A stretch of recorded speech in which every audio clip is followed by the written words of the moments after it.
এবার আমরা বিভিন্ন ফাইল সম্পর্কে একটু ধারণা নিলাম, কিন্তু আমাদের আরো অনেক ডিফল্ট ফাইল আছে।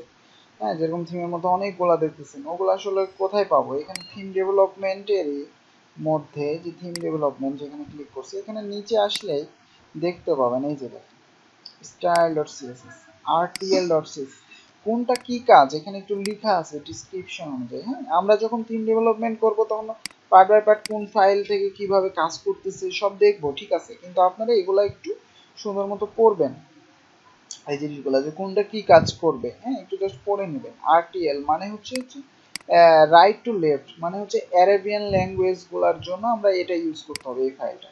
মানে কি, তাদের লেখাগুলা ডান দিক থেকে বাম দিক দিয়ে আসে, এই জন্য ঠিক আছে এই ফাইল ইউজ করতে হবে, কারণ ওদের ওয়েবসাইট গুলাতে তো আমাদের এটা সাপোর্ট লাগবে। তো এরকম প্রত্যেকটা ফাইলেরই আলাদা আলাদা কাজ করে। যেমন সিঙ্গেল ডট পিএসপি, সিঙ্গেল মানে কি, আমরা যখন রিড মোডে ক্লিক করি না কোনো একটা ব্লগ বা কোনো একটা কিছুতে, রিড মোডে ক্লিক করলে যে ভিতরে একটা ঢুকে ওইটা, ওই পেজ পাওয়ানোর জন্য আমাদের সিঙ্গেল ডট পিএসপি ফাইল লাগবে। তো এরকম প্রত্যেকটা পেজ ডট পিএসপি, যেরকম এক একটা পেজ বানায় ওগুলো সব এই ফাইল থেকে পাই, পেজ ডট পিএসপি। ক্যাটাগরি, এক একটা ক্যাটাগরি ডট পিএসপি থেকে পাই, ঠিক আছে। এরকম প্রত্যেকটা দেখেন আলাদা আলাদা আছে ফাইলের নাম। তো এগুলো সব আলাদা আলাদা কাজ করবে একটা ফাইল। তো আমরা যখন স্টার্ট করব তখন দেখব। এখন আমরা মোটামুটি কোডেক্স সম্পর্কে একটু আইডিয়া নিতেছি। তো এখনো কোডেক্সের অনেক কিছু বাকি আছে। যেরকম আপনি যদি এখানে সার্চে লেখেন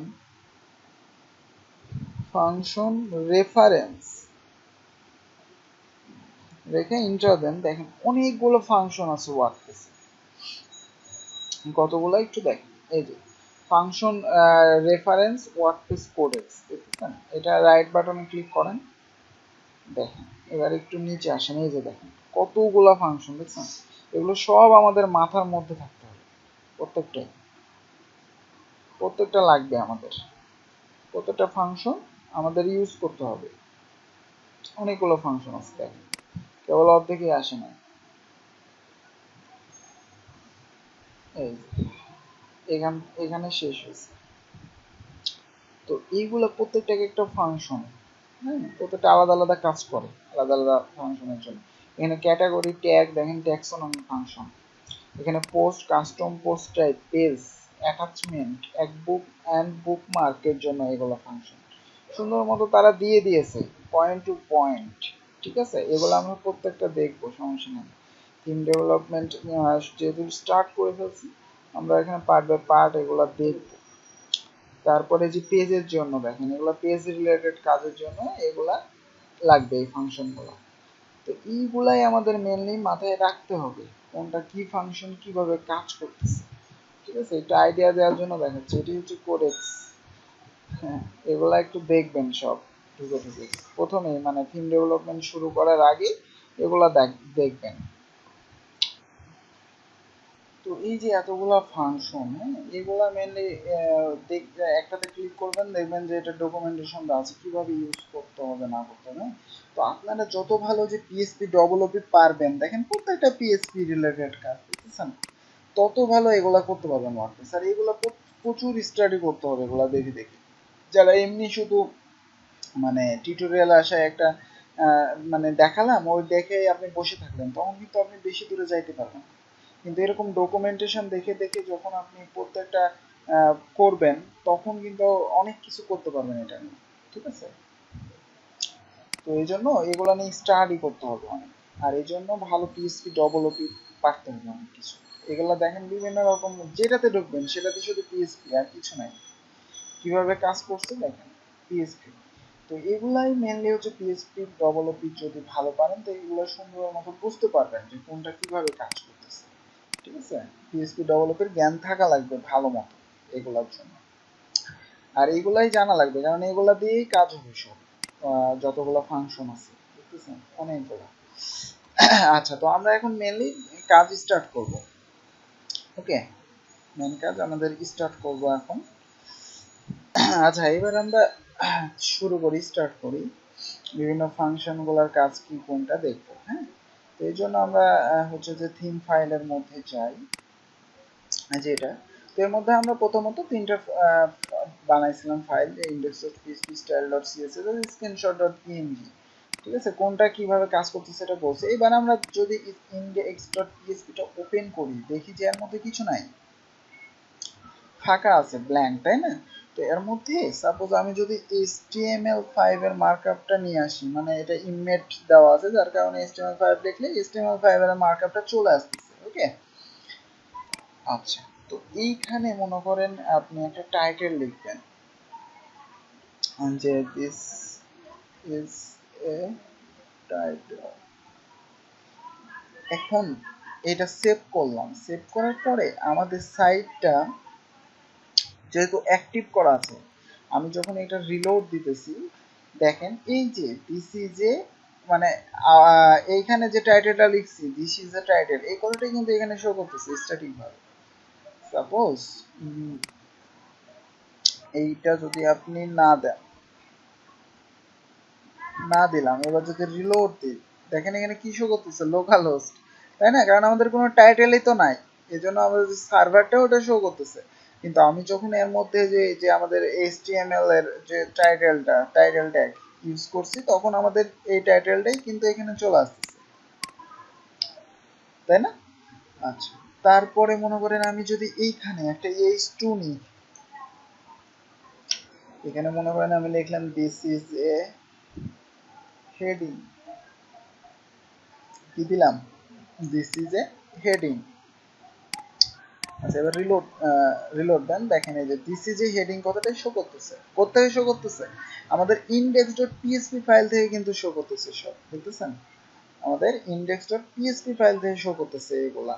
আচ্ছা, আচ্ছা, এবার আমরা একটু দেখাই ওয়ার্ডপ্রেসের পাওয়ার। হ্যাঁ, যে ফাংশন গুলো আমরা দেখলাম অনেকগুলো, এবার আমরা ইউজ করব। মনে করেন এই টাইটেলটা আমাদের দিস ইজ এ টাইটেল কথাটা শো করতেছে না সাইটে, এই যে এখানে টাইটেল শো করতেছে। তো এই জায়গাতে আমরা এখন একটু ডাইনামিক করি। সাপোজ এখানে আপনি এখন একটা ফাংশনের নাম বসাবেন, পিএসপি শুরু করেন। দেখেন প্রত্যেকটা ফাংশন লেখার জন্য আমাকে পিএসপি ইউজ করতে হবে, কারণ এগুলা একটা পিএসপি ফাংশন, ওয়ার্ডপ্রেসের কিন্তু পিএসপি দিয়ে লিখতে হবে এগুলা, ঠিক আছে? তো এখানে যদি আপনি লেখেন ব্লগ ইনফো, কি ব্লগ ইনফো, এর মধ্যে আপনি যদি লিখেন নেম, কি লিখেন, নেম, ঠিক আছে? আর এটাকে অবশ্যই ইকো করতে হবে, শো করানোর জন্য কি করতে হবে, ইকো করতে হয়, আমরা জানি, তাই না? এবার যদি আপনি এখানে রিলোড দেন, দেখেন এখানে কি শো করতেছে, নিউ থিম কথাটা শো করতেছে। এটা এখন কোত্থেকে আসলো, এই যে আমরা যে সেটিং থেকে জেনারেলে যাই না, এই যে দেখেন নিউ থিম, এইখানে আপনি সাইট টাইটেলে যা দিবেন এখন অটোমেটিক্যালি এখানে শো করবে, বুঝতেছেন? তো ডাইনামিক হচ্ছে, সাপোজ এখানে চেঞ্জ করেন, মনে করেন দিলেন হচ্ছে ফার্স্ট থিম, দেখি চেঞ্জ হয় কিনা। এবার এখানে সেভ চেঞ্জ দেন, এবার এখানে রিলোড দেন, দেখেন ফার্স্ট থিম, ঠিক আছে? বুঝতে পারছি? তো এগুলো আমি কেটে দিই, ফাংশন রেফারেন্স এগুলো কেটে দিই, দরকার নেই। ফার্স্ট থিম কতটা এখানে শো করতেছে, তাই না? আচ্ছা, তো এখানে নেমের জায়গায় যদি আমরা দিই টাইটেল, নেমের জায়গায় আমরা যদি দিই টাইটেল, এবার যদি একটু রিলোড দিই, দেখেন একই কথা শো করবে, ফার্স্ট থিম একই কথা শো করতেছে। তো আমরা এখানে যে কোনো একটা ইউজ করতে পারবো, হয় নেম না হলে টাইটেল, ঠিক আছে? এইটা যদি লিখি তাহলে অটোমেটিক্যালি আমাদের সাইটের ড্যাশবোর্ডের যে সেটিং থেকে জেনারেলে যে সাইট টাইটেল দেওয়ার অপশন আছে, এখান থেকেই সে ওখানে শো করাবে। ওকে, তার নিচে আছে দেখেন ট্যাগ লাইন। এখন এইটা শো করাইতে চাইলে আমরা কি কি লিখতে হবে, এইটা জাস্ট অ্যানাদার ওয়ার্ডপ্রেস সাইট তাই লেখা আছে না, এইটা শো করাতে চাইলে এখন আমাদের কি লিখতে হবে? তো এই যে ব্লগ ইনফোর এইখানে লিখবেন description,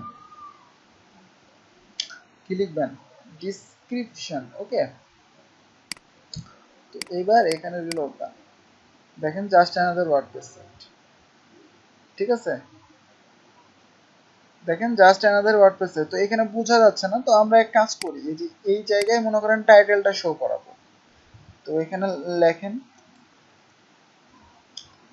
PSP eco blog info, কি লিখতে পারি এর মধ্যে, নেম বা টাইটেল, রাইট? তাহলে আমাদের টাইটেলটা শো করবে।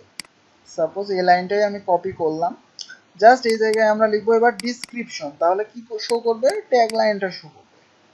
ওকে, এবার দেখেন এই যে এখানে H2 এর মধ্যে শো করবে। দেখেন first thing just another WordPress site. আপনি যদি এখান থেকে এখন চেঞ্জ করেন, মনে করেন যে this is our first thing, এই কথাটা লিখলেন, চেঞ্জ করে দিলেন, সেভ দেন, এবার রিলোড দেন, চেঞ্জ হচ্ছে, দেখতেছেন? এটা এখানেও দেওয়া আছে জন্য এখানেও চেঞ্জ হচ্ছে, এখানেও চেঞ্জ হচ্ছে। তো বুঝতে পারছি কিভাবে ডাইনামিক করতে হবে, এগুলো ডাইনামিক হয়ে যাচ্ছে অলরেডি, হ্যাঁ, এখান থেকে। ঠিক আছে, দেখেন সুন্দর করে ফাংশনগুলোর নাম মনে রাখতে হবে, কোনটা দিয়ে কি কাজ করতেছে এটাই মনে রাখতে হবে। আচ্ছা, তো আমরা এখানে একটা জিনিস করছি, এখানে আমরা ইকো করছি না, তো এই যে ব্লগ ইনফো ফাংশনটা আগে একবার ইকো করা থাকে, ঠিক আছে? তো আমরা জানি যে যদি কোনো একটা ফাংশন যদি রিটার্ন করা থাকে তখন আমরা ইকো করতে পারি, কিন্তু এই ফাংশনটা কি আছে, ইকো করাই আছে, এই জন্য জাস্ট আপনি এখানে ইকো না করলেও সেটা আপনাকে দেখাবে, কারণ অলরেডি ইকো করা আছে, ফাংশন যেখানে বানানো আছে এটা ওর মধ্যে এটা ইকো করাই আছে। তো ইকো আর রিটার্নের মধ্যে পার্থক্য আমরা বুঝি যদি আমরা পিএইচপি পারি, তো ইকো আর রিটার্ন কি জিনিস এই জিনিসটা আমরা বুঝতে পারি, ঠিক আছে? এই জন্যই আমি বলছি যে আপনাদের পিএইচপি সম্পর্কে একবারে ডিপ ধারণা লাগবে ওয়ার্ডপ্রেসে ভালো করতে হবে। তো এই জায়গায় এবার আবার রিলোড দেন, দেখেন তাও শো করতেছে, বুঝতেছেন? আমি যখন এখানে ইকো দিচ্ছিলাম তখন ডবল ইকো হয়ে যাচ্ছে, তারপরে প্রভাব ফেলতেছিল না, কিন্তু অনেক জায়গায় মানে এটার ইফেক্ট ফেলে, তো এগুলোতে মেনলি ইকো ইউজ করার দরকার নাই। আচ্ছা, তো আমি এখন আরো কিছু ফাংশন দেখাই, যেরকম হচ্ছে পি নিলাম একটা, এই জায়গায় এবার যদি আমি পিএইচপি শুরু করি শেষ করি, এবার যদি এখানে লিখি আমি ব্লগ ইনফো, ঠিক আছে, ব্লগ ইনফো। আচ্ছা, এখানে পিএইচপিটা মনে হচ্ছে ইয়ে হয়ে গেছে, এখানে পিএইচপিটা দিয়ে দিই, পিটা ছিল স্ল্যাশ। আচ্ছা, তো এর মধ্যে এবার যদি আমি দিই যে style sheet, style sheet directory underscore directory, আমরা যদি এটা লিখি স্টাইল শিট ডিরেক্টরি, ঠিক আছে? এবার যদি আপনি রিলোড দেন, এইখানে দেখেন কি শো করতেছে, ফার্স্ট থিং শো করতেছে। তো আমাদের কি এটা আসলে শো করা উচিত ছিল, মানে আমরা কি এটা চাইছি? এটা চাইছি, কারণ হচ্ছে এই যে আমরা এখানে বানান ভুল করছি,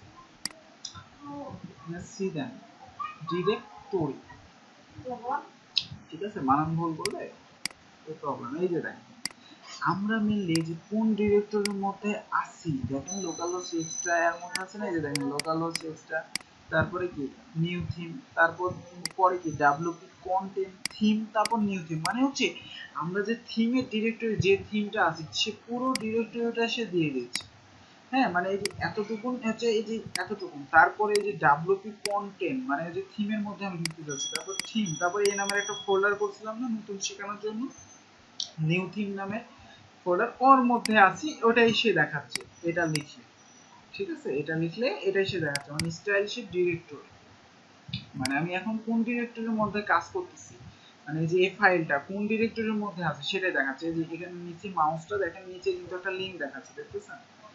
একবারে এই ফাইলটার লিংক সে এখানে সেটা শো করাইতে পারে। আচ্ছা, এবার আমরা দেখি আরো অন্যান্য সব ফাংশন। সাপোজ আমি নিচে আবার একটা পি নিই, এবার আপনি যদি এখানে লিখেন যে হোম আন্ডারস্কোর ইউআর, কি লিখেন, হোম ইউআর, ওকে। এবার দেখেন যে কোনো কিছু শো করে কিনা, এই যে এটার নিচে কিছু শো করে, কারণ হচ্ছে এই ফাংশনটা, এই ফাংশনটাকে আমাকে ইকো করতে হবে, এটা রিটার্ন করা আছে, আমাদের ইকো করতে হবে। এর আগের গুলা কি ছিল, ইকো করা ছিল, যার কারণে কিছু করতে হয়নি। যে ব্লগ ইনফোর মধ্যে যতগুলা দেখবেন এগুলা কোনোটাই ইকো করতে হবে না, ঠিক আছে, কারণ এগুলো ইকো করাই থাকে। আর এবার দেখেন এই ফাংশনটা রিটার্ন করা আছে, এবার আমাদের ইকো করতে হবে কষ্ট করে, ঠিক আছে। এবার আমাদের যদি রিলোড দেন, এই যে দেখেন হোম ইউআরএল মানে এই যে এই ইউআরএলটা শো করতেছে, ঠিক আছে, উপরের এই ইউআরএলটাই এখানে শো করতেছে। তারপরেও যদি জেনারেলে যান, এইখানে দেখেন এই যে ওয়েবসাইট অ্যাড্রেস দেখতেছেন, এই ইউআরএলটা ওখানে শো করতেছে। এখন আপনি যদি এখানে হোম ইউআরএল এর জায়গায় এখানে লিখেন সাইট ইউআরএল, কি সাইট ইউআরএল, দেখবেন এবার সেম একই জিনিস শো করতেছে। কারণ এই যে সাইট ইউআরএল মানে হচ্ছে এটা, হোম ইউআরএল মানে হচ্ছে এটা, একই জিনিস, ঠিক আছে, সাইট ইউআরএল। কিন্তু হোম ইউআরএল আমাদের চেঞ্জ হবে পরবর্তীতে, দুইটা কিন্তু পার্থক্য আছে, সাইটের একটা ইউআরএল আলাদা, হোমের একটা ইউআরএল আলাদা। যখন আমরা একটা ফ্রন্ট পেজ থেকে, আপনারা দেখছেন যে ফ্রন্ট পেজ থেকে আমরা হোম সেট করি বা বিভিন্ন কিছু সেট করি না, ও তখন হচ্ছে ওই ইউআরএলটা এখানে আসবে হোম ইউআরএল এর মধ্যে। হ্যাঁ, সাইট ইউআরএল মানে হচ্ছে এটা, এটাই আসবে। আচ্ছা, তারপরে আচ্ছা এবার আমরা মোটামুটি অনেকগুলো ফাংশন দেখলাম, কিছু ফাংশন দেখলাম অনেকগুলো। আচ্ছা, এবার এখানে অ্যাপিয়ারেন্স থেকে এখানে দেখেন তো যে মেনুস, তারপরে হেডার, ব্যাকগ্রাউন্ড, এগুলো অপশন আছে। এখন আমরা যে থিমটা করছি এগুলাতে এগুলা ফাংশনালিটি কিছুই করে নাই, যার কারণে এগুলো কোনো অ্যাড নাই। যখন আপনি অন্য একটা থিম অ্যাক্টিভ করবেন তখন দেখবেন ওগুলো আছে, ঠিক আছে। তো ওগুলা কিভাবে অ্যাড করতে হয়, তো আমাদের এখন দেখেন যেটা ইম্পর্টেন্ট ফাইল অনেক, যেগুলা ফাংশনালিটি অ্যাড হবে, এই জন্য আমাদের একটা কি করতে হবে, একটা ফাইল বানাইতে হবে। এইখানে একটা ফাইল বানাতে হবে, নাম হচ্ছে functions.psp, ঠিক আছে, functions.psp ফাইলটার নাম। ওকে, ফাইলটার মেনলি কাজ কি, এই ফাইলটার মধ্যে আমরা যে ফাংশনগুলো অ্যাড করব সেগুলো আমাদের থিমের মধ্যে যতগুলো ফাইল থাকবে সবগুলোর মধ্যে ইনক্লুড হয়ে যাবে অটোমেটিক্যালি, ঠিক আছে। মানে ফাংশনালিটি সবগুলা আমরা এর মধ্যে করব, আমাদের যতগুলা ফাইল আছে, যতগুলা ইয়ে আছে সবগুলো এর মধ্যে অ্যাড হয়ে যাবে। আচ্ছা, এখানে বডিটা মনে হয় চলে গেছে, বডিটা আমি নিয়ে আসি। আচ্ছা, ওকে, তো এটাকে এবার ওপেন করি। function.php এটা হচ্ছে ডিফল্ট একটা মানে ফাইলের নেম, এই ফাইলের মধ্যেই আপনাকে এগুলো লিখতে হবে অ্যাড করার জন্য। ওকে, অন্য কোনো ফাইল বানানো যাবে না, এই নামের ফাইলেই আপনাকে ফাংশনালিটিগুলো এর মধ্যে অ্যাড করতে হবে। আচ্ছা, এবার এর মধ্যে আমরা প্রথমে পিএসপি শুরু করব, শেষ করব। তারপরে এখানে যদি আমি লিখি রেজিস্টার nav মেনু, ঠিক আছে, এটা একটা ফাংশন মেনু রেজিস্টার করার জন্য। দেখেন এইবার আমাদের এইখানে অ্যাপিয়ারেন্সের মধ্যে মেনু অপশনটা আছে না, এবার একটা রিলোড দেন, মানে আমি ক্লিক করেন, দেখেন এইখানে একটা প্রবলেম আছে, একটা ইরোর আছে, 126 নম্বর লাইনে একটা ইরোর আছে, ঠিক আছে, মানে আমাদের এই ফাংশনটা লিখতে প্রবলেম হয়েছে। আচ্ছা, মেনলি এই ফাংশনটাতে দুইটা আর্গুমেন্ট সেট করতে হবে, এই একটা, এই একটা। ওকে, এবার সেভ দেন, সেভ দেওয়ার পরে এবার এখানে আবার একটা রিলোড দেন, দেখেন এবার ইরোর গুলো আর আসবে না, ঠিক আছে। এবার অ্যাপিয়ারেন্স থেকে দেখেন মেনুস নামের অপশনও চলে আসছে, দেখেছেন মেনুস নামের অপশন চলে আসছে। এবার মেনুতে ক্লিক করেন, দেখেন মেনু যেগুলো ছিল এরকম অপশন আছে। এইখানে জাস্ট আমাদের দুইটা আর্গুমেন্ট করছি, কিন্তু এর মধ্যে কি হবে, এই লেখা কি, কোনটা কি হবে এখন আমরা সেট করি নাই, জাস্ট সিস্টেমটা মানে স্ট্রাকচারটা ফলো করছি। তো স্ট্রাকচার দেখার জন্য জাস্ট আপনি যদি এইটা লিখে আপনি এখানে গুগলে যদি সার্চ দেন রেজিস্টার nav মেনু, দেখেন এই যে ফাংশন রেফারেন্স কিভাবে কি করতে হয় এগুলো সব এই যে কোডেক্সেই পাবেন, যে কোডেক্স দেখছেন, এই যে দেখেন এই যে রেজিস্টার nav মেনু কিভাবে ইউজ করতে হয়, এই যে এভাবে ইউজ করতে হয়, ঠিক আছে, দিয়ে দিয়েছে তারা, ঠিক আছে। তো আমরা এভাবে ইউজ করব এটা। আচ্ছা, তো আমরা এইখানে একটা মেনু তৈরি করি, জানি যে মেনু কিভাবে তৈরি করতে হবে, ওই মেনু নাম দিয়ে এখানে ক্রিয়েট করি। এটা কাস্টমাইজেশনের পার্ট। আচ্ছা, তৈরি হয়ে গেছে। এবার এখানে দেখেন যে ডিসপ্লে লোকেশন, ঠিক আছে, এখানে কিছু না, ইভেন এখানে আমরা যদি সেভ করি, মানে মেনুটা আমি কোথায় সেট করতে চাচ্ছি এটা তো আমাকে বলতে হবে। তো আমি যদি এখানে সেভ দিয়ে, এবার দেখেন এখানে সেভ হবে না, দেখতেছেন এখানে টিক চিহ্ন দিতেছি, সেভ হচ্ছে না, হচ্ছে হচ্ছে না। এই জন্যই যেটা করতে হবে, এই যে প্রথম প্যারামিটার একটা আমাকে আইডি সেট করতে হবে। এটা কি করতে হবে, একটা আইডি সেট করতে হবে। তো এখানে মেনলি দেখেন মেনু, এখানে কোনো স্পেস রাখা যাবে না, এই জন্য এখানে হাইফেন ইউজ করছি, ঠিক আছে, স্পেস রাখা যাবে না। আচ্ছা, এবার সেভ দিলাম। সেভ দেওয়ার পরে এটা আবার একটা রিলোড দেবেন। রিলোড দেওয়ার পরে এবার এইখানে আবার একটা টিক চিহ্নতে ক্লিক করে এবার সেভ মেনুতে ক্লিক করেন। লক্ষ্য করেন এবার কিন্তু সেভ হয়েছে, দেখতেছেন, এবারে কিন্তু এখানে সেভ হয়েছে। তো প্রথম প্যারামিটারে আমাকে প্রথমে একটা আইডি সেট করতে হবে, ঠিক আছে। প্রথমে আমরা আইডি দেওয়া জানলাম। এবার আপনারা হয়তো এখানে একটা লেখা থাকে, ঠিক আছে, আমরা কোন মেনুতে সেট করতে যাচ্ছি, এই যে ম্যানেজ লোকেশনে দেখাইছিলাম, এই যে এখানে দেখেন এখানেও ফাঁকা আছে, ফাঁকা। আর এই মেনু আমরা এখনই তৈরি করলাম জাস্ট। তো এখানে যে মেনুটা আনতে চাচ্ছে ওইটা আপনাদের এখানে লিখতে হবে দ্বিতীয় প্যারামিটার। দ্বিতীয় প্যারামিটার সাপোজ এখানে নাম দিলেন মেন মেনু, এখানে আপনি স্পেস দিতে পারবেন কারণ এটা একটা টেক্সট, এটা লেখা শো করবে জাস্ট, এটা একটা আইডি, ঠিক আছে, এই জন্য এখানে স্পেস দেওয়া যাবে না, আর এটা এমনি জাস্ট টেক্সট। আচ্ছা, মেনু, মেনু, ওকে। এবার এখানে আবার একটা রিলোড দেন, দেখেন এই যে মেনু কতটা শো করতেছে, দেখতেছেন। আপনি এই দ্বিতীয় প্যারামিটারে যা লিখবেন সেটাই কিন্তু শো করবে যে এটা কোন মেনু, হ্যাঁ, টেক্সট জাস্ট। আচ্ছা, তো এখন আমরা যদি এই যে ম্যানেজ লোকেশনে যাই, যাওয়ার পরে যে এখানেও দেখেন মেনু সেট করতেছে, শো করতেছে, দিয়ে এখানে আমরা মেনু সেট করতে পারবো, যেটা আমরা কাস্টমাইজেশনে দেখেছি কিভাবে, তাই না। সেম হবে, এখানে সেভ করতে পারবো, সেভও হয়েছে, দেখতেছেন। তো কিভাবে বানাই মেনু এগুলা আমরা এই যে এটার মাধ্যমে বানাইতে পারবো, রেজিস্টার নেভ মেনু মানে, ওকে। আচ্ছা, এবার আমরা এটা ব্যাক ইন্ডের জন্য করলাম মেনু বানালাম, এখন আমি ফ্রন্ট ইন্ডে শো করাইতে চাচ্ছি, মানে হচ্ছে আমাদের এই যে সাইটটা যেটা নিচে মনে করেন মেনুটা আসবে ডাইনামিক্যালি, ঠিক আছে। তো এটার জন্য কি করতে পারি, তো আমরা ইন্ডেক্স ডট পিএসপি তে সাপোজ এগুলো থাকলো সমস্যা নেই, নিচে পিএসপি শুরু করলাম শেষ করলাম। এখানে মেনুগুলো শো করানোর জন্য যে ফাংশনটা ইউজ করতে হয় সেটার নাম হচ্ছে ডাব্লিউপি nav মেনু।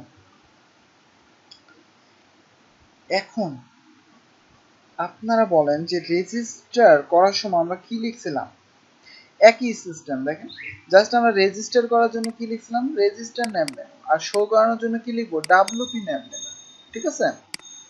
মনে রাখতে হবে একটু, এগুলা মনে রাখতে হবে একটু। এবার যদি আপনি রিলোড দেন, দেখেন হোম স্যাম্পল পেজ, দুইটা আমাদের পেজ আছে, মেনু আছে, দুইটা শো করতেছে কোথায়, এই যে দেখেন হোম স্যাম্পল পেজ, জানি তো এগুলা, তাই না। আমরা টানাটানি করেও যদি এটা সেভ করি, এবার উপরে কি চলে আসবে, স্যাম্পল পেজ, জানি না, এগুলো কাস্টমাইজেশনে দেখছি, দেখেন ডাইনামিক্যালি কিন্তু চলে আসতেছে, তাই না। এখন যেটা প্রবলেম সেটা হচ্ছে সাপোজ আমাদের ওয়েবসাইটে আরো যদি অনেক মেনু থাকে, মানে এটা জাস্ট একটা মেনু, কিন্তু আমাদের সাপোজ মনে করেন আর একটা মেনু থাকলো যেটার নাম সাপোজ আইডি দিলেন হচ্ছে অন্য একটা ফুটার মেনু, এখানেও সাপোজ লোকেশনে একটা লিখে দিলেন যে ফুটার মেনু, ওকে। দুইটা মেনু রেজিস্টার হয়ে গেল না। এবার এবার যখন আমি এখানে যাব, এখানে ডিসপ্লে লোকেশন দুইটা শো করবে, এই যে মেন মেনু ফুটার মেনু, দেখতেছেন দুইটা চলে আসছে। মানে এবার আমরা এই যে মেনু নামের একটা বানাইছিলাম, এটা মেন মেনুতে সেট করছি, এবার ফুটার মেনুর জন্য আমাদের আর একটা মেনু এখান থেকে বানাইতে হবে। তো মনে করেন এখানে লিখলাম বানাবো ফুটার মেনু, ওকে, একটু ডিফারেন্স ওয়েতে লিখলাম বোঝানোর জন্য আপনাদের, ক্রিয়েট করে ফেললাম। এবার এখানে কিছু পেজ মনে করেন শুধু স্যাম্পল পেজ আছে, এটাকে অ্যাড করব ফুটার মেনুতে, ওকে। তো এখানে যে ডিসপ্লে লোকেশন, এবার এটাতে টিক চিহ্ন দিয়ে আমরা সেভ করব। এটা মানেই হচ্ছে যে এখানে ম্যানেজ লোকেশনে যান, দেখেন এই যে ফুটার মেনুতে এটা সেট হয়ে গেছে অটোমেটিক্যালি। মানে আপনি এখানে এসেও সেট করতে পারবেন। দেখেন দুইটা মেনু, দুইটা কি কি ইউজ করতে মানে সেট করতে পারবেন। উপরেরটাতে মেনু সেট করছি, নিচেরটাতে বানাবো ফুটার মেনু। ওকে, তো সেভ করলাম। এখানে যেটা করবেন ওখানে হয়ে যাবে। তো এবার আমরা যদি সাইটটাতে রিলোড দিই, এবার দেখেন তো কি শো করে।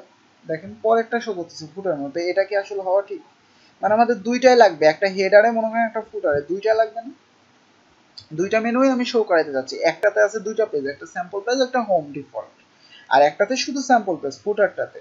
তো দুইটাই তো আমাদের শো করাইতে হবে, যে কোনো একটা শো করতেছে এখন। কিসের কারণে? কারণ আমি এখানে কি লিখছি, ডাব্লুপি ন্যাব মেনু, তাই না? আচ্ছা, তো ডবল আমি কিভাবে, আচ্ছা এবার ফন্ট ইন্ডে শো করানোর জন্য আমরা কি করতে পারি? এখানে দেখেন দুইটা আলাদা আলাদা আইডি না? আমরা সাধারণ চিন্তা ভাবনা করতে পারি যে আইডি মনে হয় এর মধ্যে দিয়ে দিলেই হবে, তাই তো? তাহলে মেন মেনুটা শো করবে এখানে। কিন্তু এবার একটু লক্ষ্য করেন, দেখেন তো ফুটার মেনু যে একটা পেজ সেট করছে ওটাই শো করতেছে। কারণ হচ্ছে আপনাকে এই আইডিটা দিতে হবে, ঠিক আছে, আইডি দিয়ে আইডেন্টিফায়ার করবেন, কিন্তু এখানে এভাবে না, এখানে লিখতে হবে অ্যারের ভাবে, অ্যারে, ঠিক আছে, এইভাবে অ্যারে। ওকে, অ্যারের মধ্যে কি হিসেবে আপনাকে অ্যাড করতে হবে? অ্যারে তো আমরা জানি একটা কি থাকে, একটা ভ্যালু থাকে, রাইট? তো অ্যারের কি এর নাম হচ্ছে থিম লোকেশন, থিম লোকেশন। ওকে, থিম লোকেশন। এবার এটার ভ্যালু কি হবে? ওই আইডিটা হবে। কোন আইডিটা? এই যে এখানে যে মেনুটা শো করাইতে যাচ্ছেন, মানে কোন মেনু শো করাইতে যাচ্ছেন, সাপোজ মেন মেনু শো করাইতে যাচ্ছে, তখন আমরা এই আইডিটা এর মধ্যে দিয়ে দিব। দেখেন পিএসপি কত জানা লাগবে আমাদের, অ্যারে করতে হচ্ছে, ঠিক আছে, অ্যারে করে করতে হবে অনেক। এবার রিলোড দেন, সিনট্যাক্স এরর বলতেছে 14 নম্বর লাইন, সরি এই যে এখানে একটা ইয়া দেন, থিম লোকেশন মেন মেনু, টু এই যে দেখেন এবার দুইটা শো করতেছে, দেখতেছেন? মানে মেন মেনুটা শো করতেছে। এবার আপনি চাইতেছেন ফুটারটাও শো করতে, মনে করেন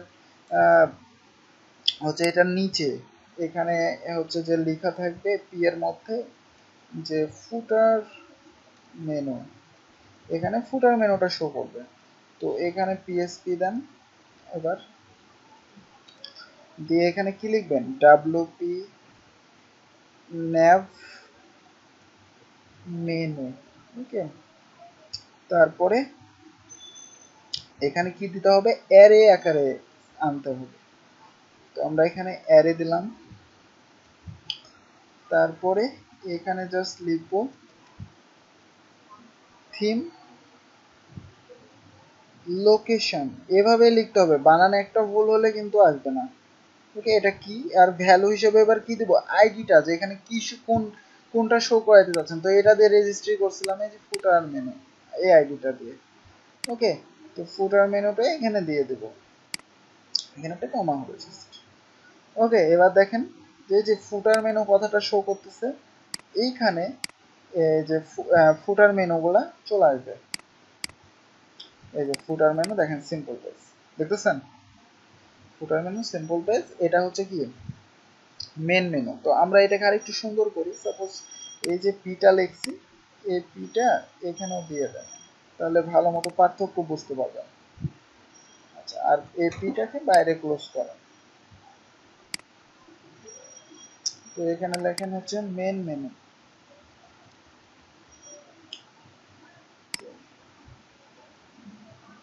তো এবার আমরা যদি নতুন একটা পেজ বানাই, এখান থেকে নতুন একটা পেজ বানাই, সাপোজ অ্যাবাউট। ওকে, তারপরে সাপোজ বানালেন হচ্ছে টিম, দুইটা অ্যাড করছি না, সাপোজ একটা পেজ মনে করেন মেন মেনুতে অ্যাড করবেন, একটা হচ্ছে ফুটার মেনুতে অ্যাড করবেন। কিভাবে? এই মেনুতে আসেন, এখানে কি আছে, ফুটার মেনু সিলেক্ট হয়ে আছে। তো ফুটার মেনুতে মনে করেন টিম কথাটা নিয়ে আসবেন, টিমে নিয়ে আসেন এখানে। ওকে, টিমটা উপরে রাখেন, সমস্যা নাই, টানে টানে জাস্ট সেভ করেন ফুটার মেনু। এবার আমরা হেডার মেনু কোথা থেকে সিলেক্ট করব, এখান থেকে, যে মেন মেনুটা, এখান থেকে সিলেক্ট, তাহলে এখানে চলে আসবে। এবার আমরা এখানে অ্যাবাউটটা যোগ করব। ওকে, এই যে অ্যাবাউট, এটা কি মেন মেনু, দেখেন লোকেশনটা টিক চিহ্ন হয়ে আছে, সেভ হয়ে আছে। আচ্ছা এবার দেখেন এই যে মেন মেনুতে অ্যাবাউট চলে আসবে এবং ফুটার মেনুতে টিম চলে আসবে। ফুটার মেনুতে টিম, মেন মেনুতে এখানে অ্যাবাউট। 15 নম্বর লাইনে সিনট্যাক্সের উপর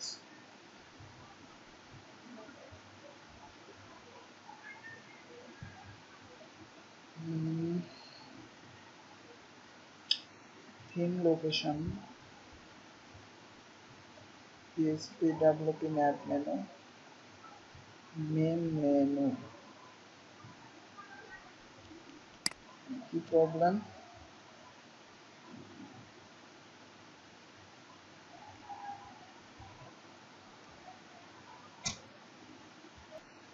আচ্ছা এখানে যে প্রবলেমটা সেটা হচ্ছে যে পিএসপিটা পি ট্যাগটা আগে উপরে দিয়ে দিয়েছি, ঠিক আছে, এটা হলো লাস্টে এটা, হ্যাঁ এটাই জাস্ট প্রবলেম। দেখেন এই যে মেন মেনুতে কি হয়েছে, অ্যাবাউট যোগ হয়েছে, ফুটার মেনুতে কি হয়েছে, টিম যোগ হয়েছে।